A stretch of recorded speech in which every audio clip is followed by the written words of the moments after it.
ये बात आज से लगभग 200 साल पहले की है, जब पूरी दुनिया में धीरे धीरे ये खबर फैलने लगी कि कोई इंसानों का खून पीकर उन्हें मार दे रहा है। और वो दिन ज्यादा दूर नहीं था जब ये खबर हमारे राज्य में गूंजने लगी। लोगों में ये खबर बहुत तेजी से फैलने लगी।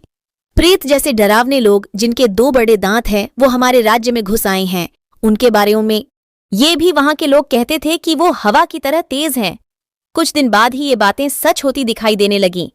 प्रजा में खौफ का माहौल। एक दिन एक लड़की अपने घर में सो रही थी, तभी वहां पर प्रेत जैसा दिखने वाला प्राणी उसके घर में घुस गया। उसके बाद वो प्रेत उसको अपनी हवस का शिकार बनाकर उसके गले पर काट लेता है और उसका खून चूसकर उसे मार डालता है।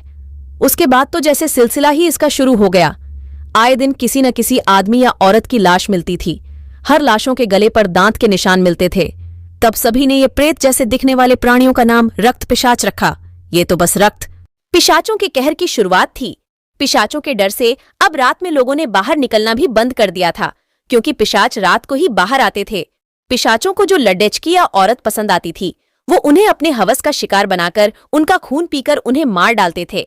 और जब कोई आदमी या औरत उन्हें ज्यादा पसंद आ जाता था, तो वो उन्हें काटकर अपने जैसा बना दे, जिससे फिर वो आदमी या औरत अब इंसान नहीं रहते थे, वो उनके साथ ही चले जाते थे और उन्हीं पिशाचों की तरह पिशाच बनकर इंसानों का खून पीते थे।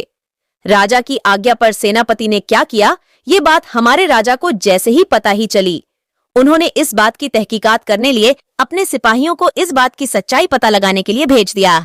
उन्हीं सिपाहियों के सेनापति, जिनका नाम सत्यप्रकाश सिंह था, वो बहुत बहादुर और निडर थे। उन्होंने राजा की आज्ञा का पालन करते हुए इस बात के तह तक जाने का विचार बना लिया। ये राज्य में अपना भेष बदलकर प्रजा के बीच चले गए और वहां उनको पिशाचों के खौफ का कहर का पता चला। इस बात में सच्चाई है या नहीं, ये जानने के लिए 5 सिपाहियों को जंगल में भेज दिया। इन्हें लगा कि कोई शायद खूंखार जानवर हमारे राज्य में घुस आया है। सिपाहियों ने जंगल में क्या देखा, जंगल में चारों तरफ सन्नाटा और अंधेरा था। जब वो 5 सिपाही जंगल में थोड़ी दूर पहुंचते हैं, तो उन्हें किसी इंसान की चीखने की आवाज सुनाई देती है। वो उस आवाज के पीछे दौड़ दचकर जाते हैं और वो देखते हैं कि कोई उस इंसान का खून पी रहा है। ये देखकर वो अपना भला लेकर उसकी तरह दौड़ते हैं, पर वो अचानक कहीं गायब हो जाता है और वो इंसान मर चुका होता है। ये सिपाही कुछ सोच पाते कि वो क्या बला थी। उससे पहले सबसे पीछे खड़ा उनका सिपाही गायब हो जाता है और थोड़ी देर में इनके ऊपर ही उस सिपाही की लाश गिरती है, जिसके गले में वही काटने का निशान था।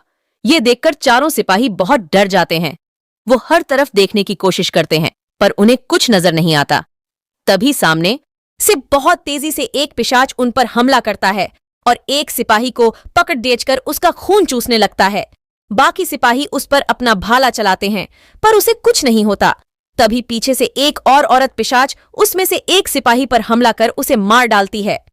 बाकी के 2 सिपाही अपनी जान बचाकर बहुत तेजी से वहां से भागते हैं, पर उन्हें नहीं पता उनका पाला आज किससे पड़ा है। वो पिशाच चुटकी भर में ही दोनों को मार डालते हैं।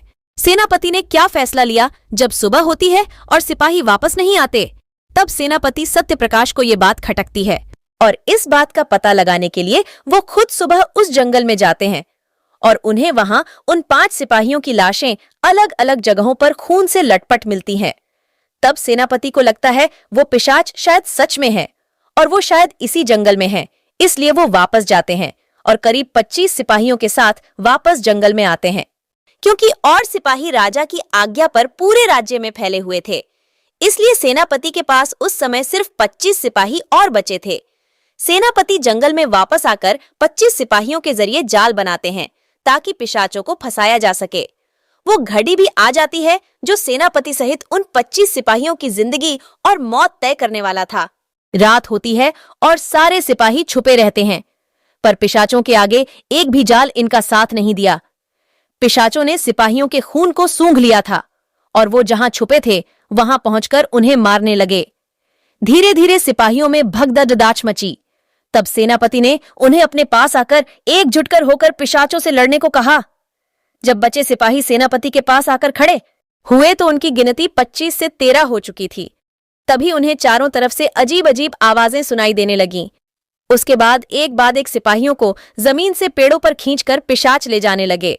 सेनापति तब सिपाहियों को पेड़ों से दूर खड़े होने को कहा और कहा, वो ऊपर ही हैं, अपने हथियार तैयार रखो। अब तक सिपाहियों की संख्या 6 हो चुकी थी। तभी 3 पिशाचों ने उन्हें उन पर सामने से हमला कर दिया। सिपाहियों ने अपनी पूरी ताकत से उनसे लड़ने की कोशिश की, पर उनके हथियार उन रक्त पिशाचों के आगे कुछ भी नहीं थे। उन पिशाचों ने एक एक करके सेनापति सहित सारे सिपाहियों का खत्म कर दिया। कुछ दिन बाद राजा ने इन पिशाचों का पूरा ढूंढ लिया। फिर उन पिशाचों का मारा जाने लगा। धीरे धीरे पिशाच गायब होने लग। पर कहते हैं पिशाच आज भी हमारे बीच इंसानों की तरह ही रह रहे हैं। वो समय आने पर ही बाहर आते हैं।